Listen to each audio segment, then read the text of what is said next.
G'day everyone. So I thought I would just jump on and do a quick little update on the kittens and the mama cat. By the time this video comes up, I'm pretty sure I will have had them for 2 weeks, which is the full amount of time that I'm allotted to care for them for. So they're doing a quick quarantine here with me in this house, and then after the 2 weeks, they go back to the organization that I'm fostering through.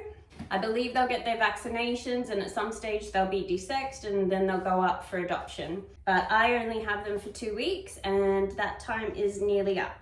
They have all grown quite significantly in that 2 weeks. So they started out sort of scary tiny.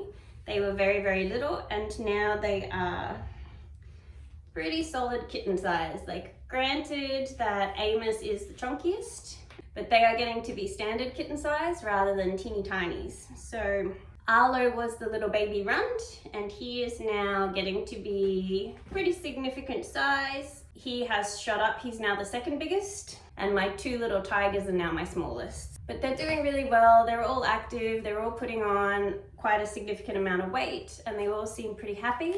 Mum is less happy, I have found. One of the things that I found while doing this is that Mum, as a fully grown cat, doesn't really like being quarantined in a single room. I think she's finding it quite stressful and she's getting a bit frustrated and unhappy. She wants to be let out. But because she could have things like cat flu and stuff, she cannot come out of the room. I have a cat on my back.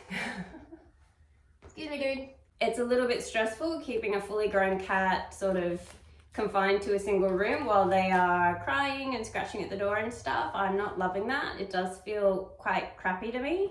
And then the other great stressor is that Harriet has really not adjusted terribly well. She is still hissy and spitty, and she will sit at the door and yell and make all kinds of noises at the animals. So I don't know if this has really been a success or a fail. Like, the kittens are doing incredibly well. They seem very happy. They're easy to handle. When I first got them and I would go to touch them, they would actively flinch. And now they seem really comfortable with human contact. So they seem to be thriving, but Mum is struggling and my cat is struggling, and I'm a little bit out of my depth. So I didn't anticipate any of these sort of issues. I thought Harry would adapt pretty quick.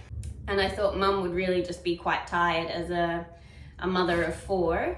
I thought she'd want to rest quite a bit, but she's quite active and she doesn't like being contained at all. And then probably another sort of thing that I have noted that was kind of predictable is that I am starting to get attached to some of them. So I would definitely, if Harry was responding better, keep Arlo, the little black and white. He is just a super sweetie. He just loves to sit and cuddle. Also, Abby will just come and sit on my lap and fall asleep randomly. I think if I kept them longer than 2 weeks, I would actually struggle to give them back. That's possibly a slightly more predictable issue, but definitely something that I've noted. So here are the little ones. They're all sleeping, but I have to wake them up because it's return day. So they're gonna go and get vaccinated, and then they'll head out to wherever they're heading next. Abby's all curled up. Arlo's just dead to the world. So is Amos, really. Yeah. Sad day. So it's a couple of days after I took the kittens back, and I feel pretty sad about it. There are a couple of things I suppose I want to chat about really briefly. After going through all of this, after the mum being really unhappy at being contained in a room, Harry being really unhappy that there were other animals in the house, me getting pretty attached to at least 1 or 2 of the kittens, and also, I don't know if I mentioned it before, but without fail, every night, sometime between 2 and 5 o'clock, all 5 of the cats in this room would wake up, and there would be a little bit of pandemonium in the room, and that would wake me up. So every night for 2 weeks I had broken sleep and then had to go to work.